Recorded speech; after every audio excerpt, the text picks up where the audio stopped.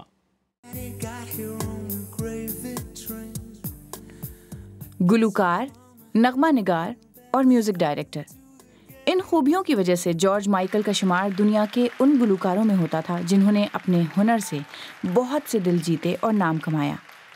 George Michael 1963 میں London میں پیدا ہوئے اور ان کا پیدائشی نام یویوس کریاکوس پینیاٹو تھا۔ ان کے مطابق ان کے والد ہمیشہ ان کی گلوکاری کی برائی کرتے تھے اور یہی وجہ بنی کہ اس میں کامیابی ان کے لیے ایک چیلنج بن گیا تھا۔ جارج مائیکل 12 برس کے تھے جب ان کی ملاقات اینڈریو رجلی سے ہوئی۔ دونوں نے مل کر 1981 میں ویم بینڈ بنایا اور گلوکاری کا آغاز کیا۔ ویم ریپ تو زیادہ کمال نہیں دکھا سکا، لیکن اس کے بعد آنے والا ینگ گنز برطانوی چارٹس میں نمبر 3 پر پہنچ گیا، اور پھر جارج مائیکل نے کبھی پیچھے مڑ کر نہیں دیکھا۔ شہرت تو ملی، لیکن ساتھ ہی وہ غلط وجوہات کی وجہ سے سرخیوں میں رہنے لگے۔ آکسفورڈ شائر میں ان کے ہمسائے ان کی یاد میں شمع روشن کر رہے ہیں۔ ادھر دنیا فن کی معروف شخصیات بھی افسردہ ہیں۔ ان کے ویم بینڈ کے ساتھی اینڈریو رجلی نے لکھا ہے، میں اپنے دوست کی موت پر دل برداشتہ ہوں۔